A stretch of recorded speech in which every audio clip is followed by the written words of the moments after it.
Coming to you live around the world from NOV's Studio 202. This is Inside Out Horizons. With your hosts, Lydia Brantley, Mai Belmar, Jeremy Griswold, Cass Casey, Michael Gaines, and Shelby Dumaine. Now, let's start the show.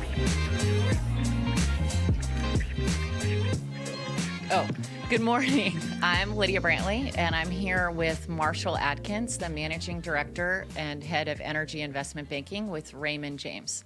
Today, we're going to talk about macro oil outlook, which I think you are the perfect guest for because when I think of macro, I think of you. Before we get started with Marshall and an interesting conversation, I'm going to ask Shelby to provide some detail on how to interact with us during the show.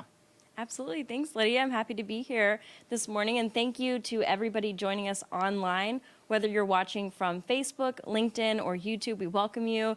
And if you have any questions throughout the show, as always, you can comment those below. And at the end, we will do a live Q&A. And so any questions you comment have the opportunity to be featured on the show. So I look forward to seeing you there in our comment section. Y'all know I have my screens up here. So I'm checking those comments throughout the show, seeing where you're tuning in from. You can let us know that as well. And as well as any questions you have. And as always, if you have any questions on past episodes or we want to check any of those past episodes out, you can see those at nov.com/live and check out, like I said, any of our past. You can binge watch them all. And if you have any questions on those episodes, you can email those questions to socialmedia@nov.com, which is on screen now. So socialmedia@nov.com. But for today, no worries about that. All you have to do is comment your questions in the comment section below, and we're going to get to as many as we can later. So back to you, Lydia. Great. Okay, Marshall, so when I asked you to join the show, I told you how the first macro piece I read over a decade ago when I started at NOV was written by you. And so just to familiarize our audience with who you are, can you talk a little bit about how you kind of define this reputation as one of the leading experts, I think, in macro oil outlook and what you really enjoy about it? Well, now you're dating me a little bit here. I'm dating myself too. Yeah, I think I'm here from just due to the fact that I'm the last man standing in the energy business. It's actually focused on looking at oil supply, demand, and the fundamentals that ultimately drive our industry. And as you mentioned, I've been doing it a long time. Been doing it over 25 years.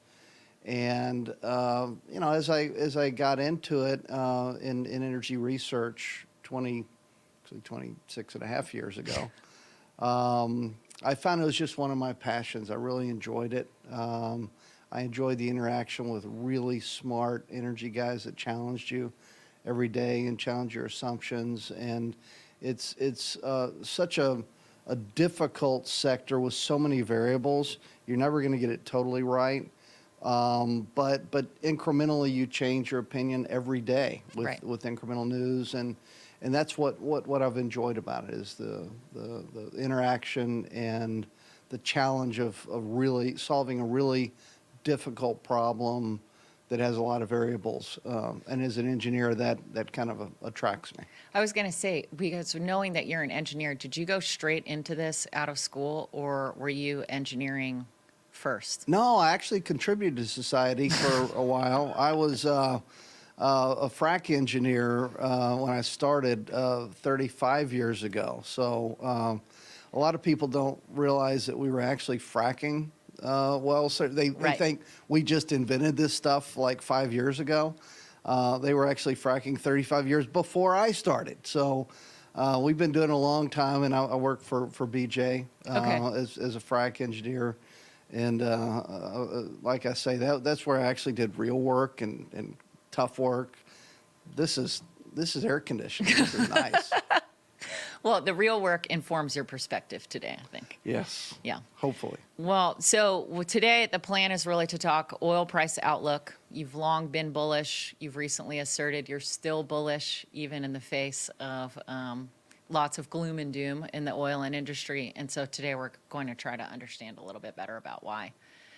But before we get started, I thought it'd be helpful to provide some baseline numbers for the audience. What facts and figures do we really need to keep in mind when we start to talk about oil outlook? Yeah, it's really simple right now.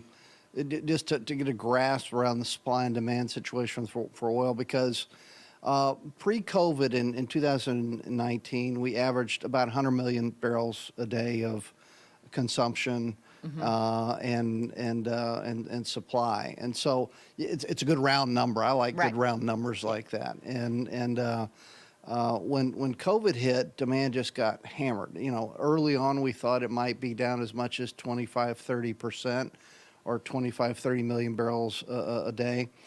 Keep in mind, historically, if the model moved to 500,000 or 1 million barrels a day, that was a big deal. Okay. So to lose that much demand, we were like, oh my gosh, this is just way out of bounds versus anything we've ever seen. In hindsight, we didn't lose as much demand as everyone thought initially. The 25 to 30%, I think, was only down a little more than 10%. Now, again, off the charts versus history, but not as bad as we thought initially. Since May of 2020, that demand has been ramping back up very slowly. Most models have global demand, and I'm talking about, you know, the guys that still track oil, have global demand getting back to about 100 million barrels a day in 22, average. Okay.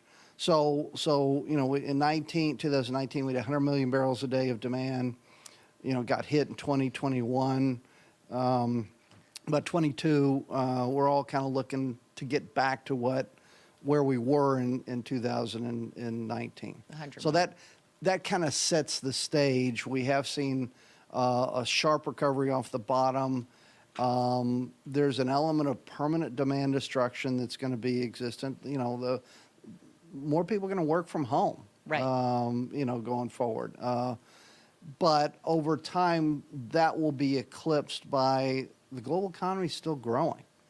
Historically, oil demand's grown 1.5 million barrels a day, or 1.5% a year, which today would be about 1.5 million barrels a day. That's going to start catching back on in 22, 23, 24, 25. So you know, I think the challenge is going to be, when you look at the supply-demand equation, as demand ramps back up over the next, you know, year, 5 years, 10 years,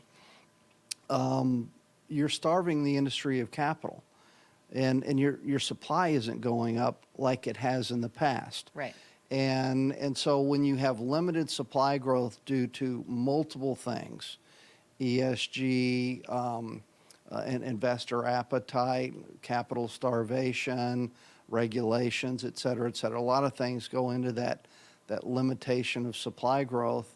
You're going to end up with a severely undersupplied oil market. Oddly enough, you've been undersupplied for a year. A lot of that's because of OPEC. I think that undersupply situation gets very acute or problematic sometime in the first half of 22, when people realize, wait a minute, we don't have enough crude to continue to service our needs. Right. When that happens, I think that's when things really, I mean, oil's done pretty good over the last year, right? It's doubled. But I think you're going to see triple-digit oil as we move into 22. Okay. So when we talk about supply, just for helpful numbers, what are we really thinking about in terms of what are supply levels right now, and how do we look at that going forward? Because I know it's inventories, but it's also daily production, et cetera. Right. So think about supply. You know, supply and demand were roughly balanced in 19, and we were providing 100 million barrels a day. A big chunk of that growth in the prior decade had been from the U.S. U.S. had gotten up to 13 million barrels a day of that total. U.S. fell over 2 million barrels a day. Everyone else was not investing as much either around the world. And so overall production capacity has fallen about 4.5 to 5%, which Okay. is 4.5 to 5 million barrels a day. That's a big deal because we had, let's call it 3 million of excess capacity within OPEC prior to COVID. If supply has gone down by, say, 5 million barrels a day, and we get back to the same demand we were in 19, wait a minute, we're going to be short. Right. And that's the simple math is when you cut back activity for drilling, which we did globally in 2020, it's still nowhere near where you were before. These wells decline, and production has fallen meaningfully. Capacity is falling meaningfully, and it's not just in the U.S., which we're kind of focused on here, but it's Russian capacity. I think is down 500,000 to 1 million barrels a day. A lot of OPEC capacity has fallen off too. When you look at Angola, Algeria, Nigeria, and a handful of others, that capacity has come down. So it's not going to go back up until we start putting more holes in the ground. To put more holes in the ground, you've got to have capital. It's a very capital-intensive business. You got to have money to do Right. that, and the global capital markets are just not allocating any money to the sector. Well, that was one thing that I was going to say for later in the conversation, but it makes sense to talk about now, of just starvation of capital, capital starvation. For those who aren't familiar with it, what do we really mean by the term, and kind of people withholding capital? And then I think you alluded to some of it, but what's the impact of things like ESG, energy transition, and how does that play in? Right. So the net impact of the capital flowing into the business is you have more money to drill wells and put holes in the ground, which is the lifeblood of most service companies. Right. The rig count in COVID here in the U.S. fell from 800 rigs, and even a year or two before from 1,000 rigs down to 250 rigs at the bottom. We've since recovered to about 500 rigs, but we're still well below the level needed to maintain long-term supply growth. Likewise, international activity fell meaningfully. Why? Because less people are putting money into the ground. There's less cash available. That's why Russian production is falling to put back into the ground. So across the board, there's the low prices allowed less cash to be available. Right. On top of that, you have this ESG climate change thing going on where everyone's like, oh no, hydrocarbons evil, you have to shut it down. Let's cease investing in this new frack business, which, as we know, isn't really It's not new. And so you have all these universities pulling funding out of energy. On top of that, you have a push for companies to be more fiscally responsible, the E&P companies. Right. And so they're not putting nearly as much money back in the ground as they used to. They're giving that money back to shareholders. So you layer in all of these pressures to starve oil and gas because it's evil of any capital, any investment. Well, that has consequences. And the consequences are less supply. Right. Interestingly, if you look at what's happening in Europe in electricity prices, the law of unintended consequences, electricity prices in Europe right now are 10 times more than what you and I pay here in Houston, Texas. 10 times more. Think about that just for a minute. Right. And they're still going up. Why? Because they mandated all this wind and solar and everything, and they've put a huge tax on carbon, which gets expensive. And all of a sudden they find themselves, wait a minute, we can't afford to make steel. We can't afford to make fertilizer. So the farmers aren't getting fertilizer. I mean, there's this whole supply chain impact from starving oil and gas, which is a key fundamental thing that drives our entire global economy. The market didn't figure that out. Right. And now they're going to figure it out from a price realization. So that's why prices over the next 5 years for crude and natural gas and other hydrocarbons are going to continue to move higher. How do you think that people are looking at the UK energy crisis right now and taking lessons away from that, or? What's your view? No. I don't think people are clued in. I think the politicians don't understand it. They're going to be in the blame game, and we've already seen it from Biden starting to blame the oil and gas companies for the rising gasoline prices. Like, wait a minute, you're the one putting restrictions on growth. So if you're not allowing more supply, of course prices are going to go up. But it's bigger than that. With the push to rein in anything related to hydrocarbons and shut it down, then that forces supply of that to go down. Right. And Yes. Consequence are higher prices. Maybe that's a better question, is what lessons should people be taking away? Which it sounds like just the need to continue to invest, to recognize its role, otherwise to bear the consequences. What most politicians don't, they throw out these big themes, and their goal is to get reelected. And usually that involves spending a lot more money. In this case, it's creating this hype over climate change that is encouraging people to go against hydrocarbons and other things. Well, the problem with that is there are real impacts on the supply demand. We use oil for everything, and we'll continue to do that for a long time. Right. They're pushing electric vehicles, and they're going to spend a ton of money. I can give you some numbers on that are crazy. They're going to spend so much money on electric vehicles. Oil demand is going to continue rising for the next decade at least, even if all that works, even if we continue to subsidize electric vehicle penetration. We're going to continue to see oil demand grow meaningfully over the next decade. Where's that oil going to come from, right?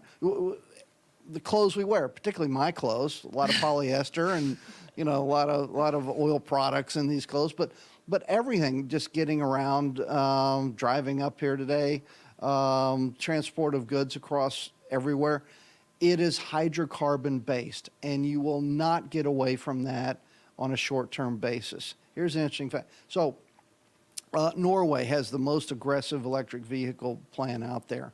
And 60 to 70% of their electric vehicles sold now are all electric. Right. The oil demand, as they've instituted these policies, has continued to rise in Norway. Okay. Well, wind and solar and electric vehicles going to save us? No. A third of oil consumption is petrochemicals. Well, that's what I was going to ask about, because I think that's a helpful baseline number for people too, is just understanding, where does oil demand come from? What's it made up of? Yeah, well, let's take Norway as an example. Sure, the demand for gasoline went down, but their demand for trucking, which is diesel, and all these other things that oil is used for as a building block for the global economy, have continued to rise. In fact, petrochemical demand is actually rising faster than global GDP. Okay. And so when you start factoring in the real economics of this stuff, which most politicians don't get into, they're like, oh, we just need a greener planet, which we're all for. Who doesn't want that? Of course, that's a great sales, but the consequences of that in our real life are that you're going to pay more for everything you do, for food, because you need the fertilizer, right, and the transport, and everything you do in life is going to require a higher cost if you force the price of oil higher, which is what they're doing. Well, I think it's interesting the way that you mentioned kind of the impact on supply chain and then how it starts to pervade society, because I'm definitely a firm ascriber to, it's not a either or argument when you talk about sources of energy, that you need multiple reliable sources of energy, because like you, I mean, obviously pro environment, green, et cetera, but also just recognizing that without oil and gas, I think a lot of things get more complicated. No question. I mean, I don't know anyone that would argue against having cleaner air and all that stuff. I mean, we're all on board, but I also, like driving to work without being worried about where I'm going to plug in my car. And all of the accoutrement that go with an advanced lifestyle, which is what's happened in the last 100 years. solely due to hydrocarbons, or not solely, largely due to the efficiencies gained through hydrocarbons.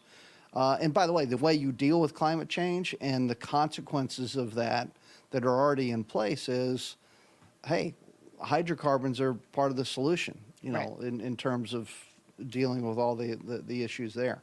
Well, I was going to ask you, when we talk about energy transition, everyone seems to talk about what's changing, but I was going to ask you about what's not going to change over the next several years.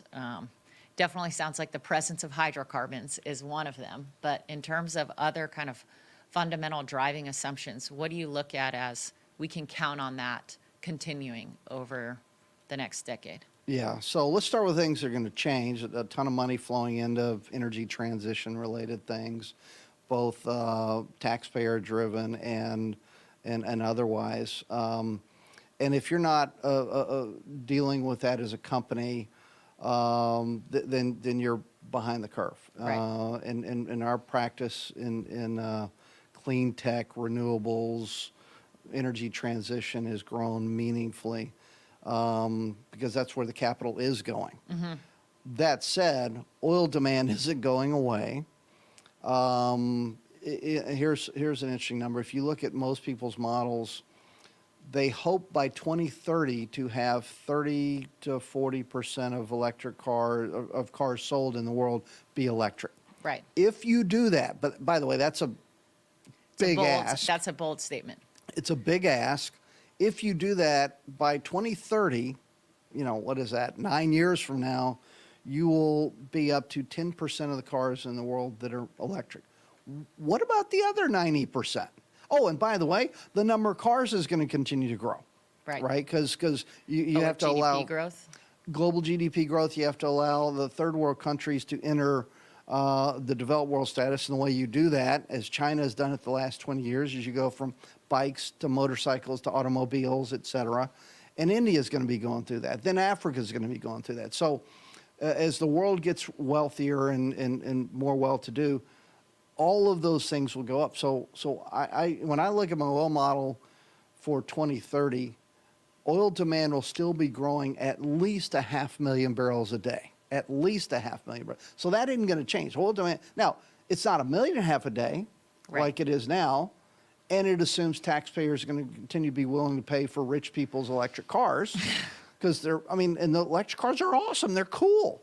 But, now. They're not smartphones, as I heard you write somewhere, which I think is important because I always think about leapfrogging and the idea of, okay, if I don't need phone lines, et cetera, because I have a smartphone. And then now that I have a smartphone, I do online banking. So I don't need real banks. And that's the exact smartphones and banking is one thing that I think of when I think of leapfrogging. And then I saw what you wrote of electric cars are not smartphones in terms of the infrastructure costs, the maintenance costs, et cetera, that I think is so important. Yeah, Teslas are really cool cars, right? And anyone that says otherwise is just wrong.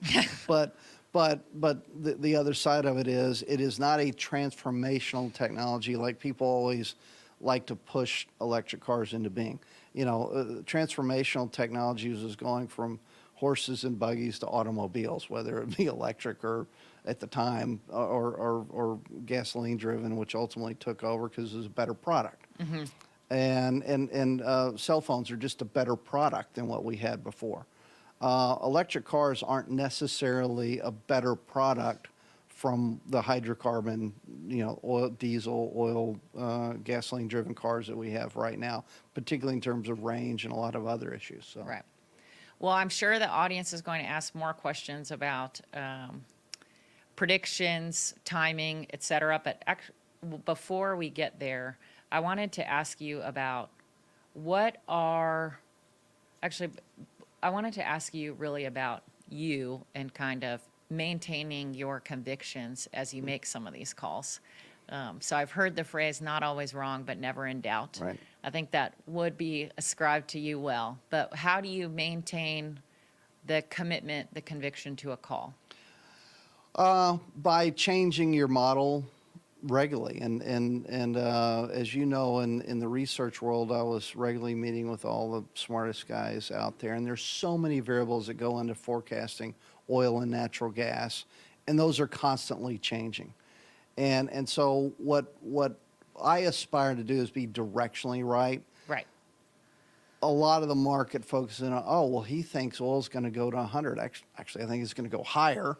But the bigger issue is, directionally it goes up from here. Is the right number, 6.5 months from today, $95 or 125 or back to 65? Well, it's higher. So I think more in the 95 to 125 range, but you're not going to get the exact number right, and you never will. Right. What I hang my hat on is trying to get it right with the data you have at the time. And that data is going to change. Look at where we were in January of 2020. The market was tightening, oil was moving up to 60. My supply-demand model looked pretty good. I thought oil was going to move higher for the full year. Then all of a sudden, you get whacked by COVID. Right. Oh, no. Demand down 25%. Uh-oh, we got a problem. What happened? And in our industry, you have to react really quickly to those changes. And again, it's a very humbling business. To your point, you're never going to be exactly right. But the fun part today is there's not as many people doing it. So you can actually, consensus, I think, tends to be way more wrong than it has been in the past because there's not as many smart people really thinking about it as there were 15 years ago. Well, it's so important to avoid groupthink, too. And I think that there's a tendency of that, especially in this space where everyone's publishing, everyone's talking, and it's just, you said earlier of, if you look at the math and the numbers and you're confident in your model, then that gives a lot of conviction to whatever you might be saying. And I don't care whether I'm bullish or bearish. You mentioned earlier we've been bearish for, which we have been for 5 years, 6 years now. But, if you go back to, 2012 and 13, we were looking at U.S. production going, oh, crap, there's a lot of supply coming. Right. Like this horizontal well stuff is going to be a game changer. And our models were showing that. And it was like, uh-oh, we were at the time oil was 110, whatever. Our forecast was oil to be 65. At the time, that was kind of the right long-term price. And let me tell you what, you don't win friends and influence people being bearish on it. People hated me, but that's okay. Yeah. Well, but I think we'll ask for some audience questions. I could keep going because I have quite a few more that are on the tip of my tongue, but we'll see what other people have and want to say. Mm-hmm. Perfect. Absolutely. Happy to do it. And so this first question comes from LinkedIn. Do you think electric cars will be cheaper to maintain than kind of traditional automobiles? Oh, yeah. From a maintenance standpoint, I mean, there's a lot of positive things for electric vehicles. The maintenance part for sure is one. What most people don't understand, though, is when you look at the full cycle carbon impact, it's arguably not any better than a hydrocarbon car because you have to mine the lithium and cobalt and all the things that go into the battery and everything else. So it's not as big of a CO2 reducer as people think. It's a big smog reducer in LA. It's a big deal. Right.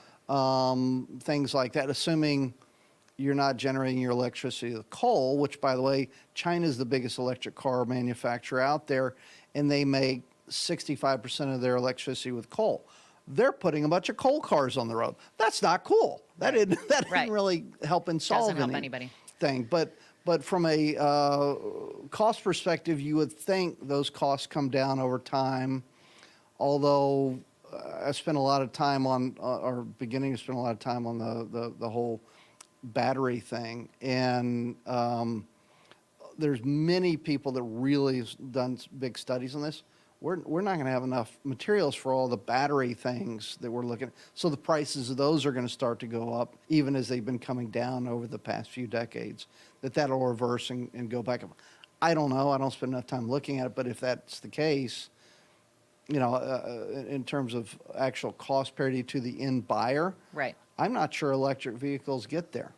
Do you think, okay, so kind of taking a segue, but you even mentioning smog, do you think that some of these public things that general people can see affect this starvation of capital that we were talking earlier? Like, is some of it short-sighted in terms of just response to public outcry into something that's visible, tangible, that me or anyone else can see without necessarily being informed on the topic?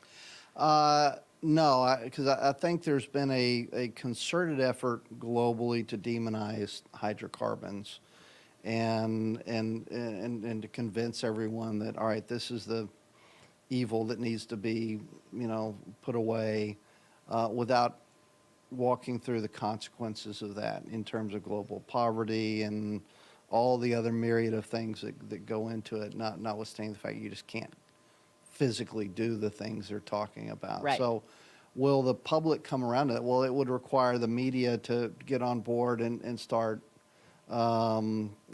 advertising the fact that, wait a minute, there's actually positive things here that are going on with, like the U.S. How many people talk about from 2000 to today, one of the biggest reducers of CO2 has actually been the U.S. because we've shifted to natural gas. Right.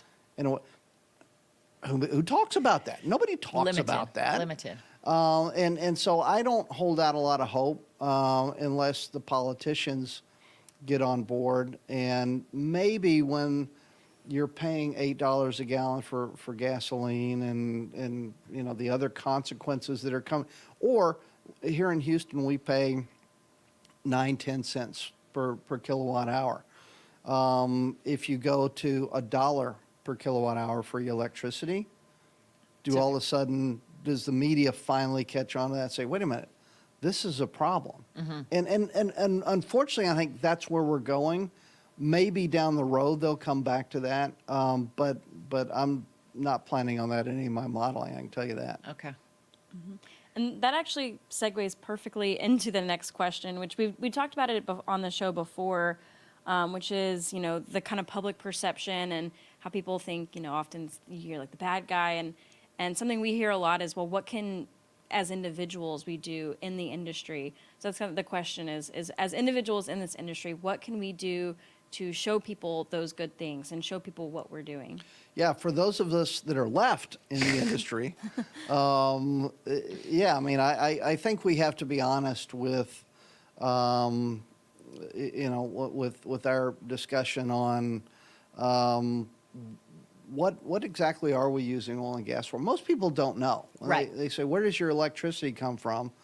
They say, well, the wall socket, or, why do I need oil and gas? Well, Chris Wright at Liberty's made a big deal about the North Face thing, yes, where all of they're hugely anti-oil and gas, but all their products are made from oil byproducts. And I think most people don't understand that. So for us as an industry to be educated on all of the good things that mm-hmm. oil and gas do for people, it may become the reason electric and natural gas prices are going absolutely berserk in Europe is because they're terrified they're not going to have enough power and they're going to freeze this winter.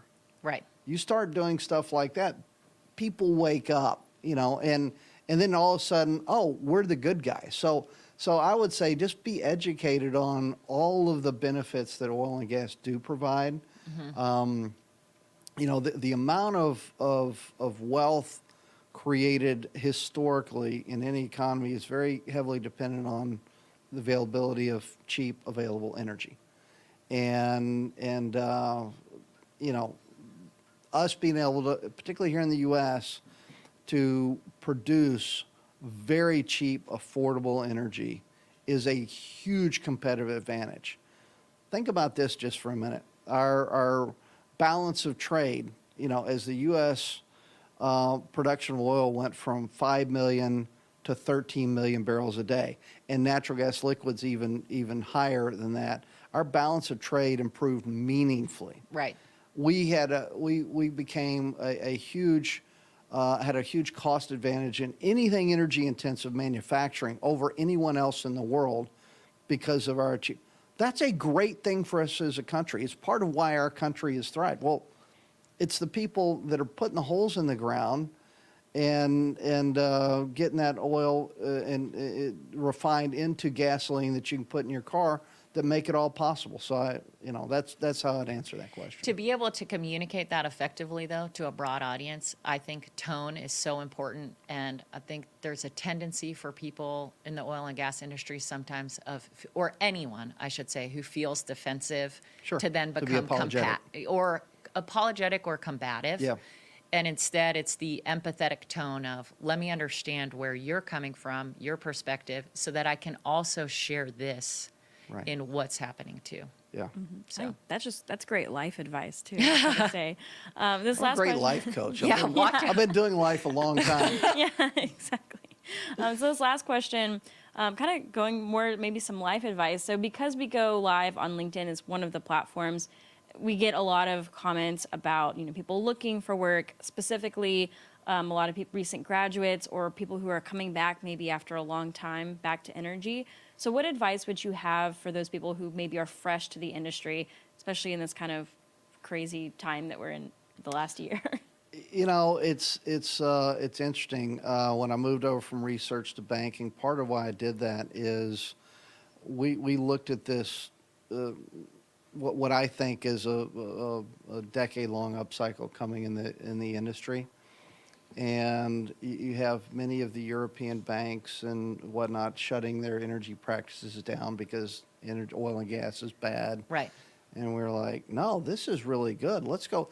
We've been hiring people, for what we do, out the wazoo for the last, year and a half. And I think that will ultimately occur across the entire energy spectrum.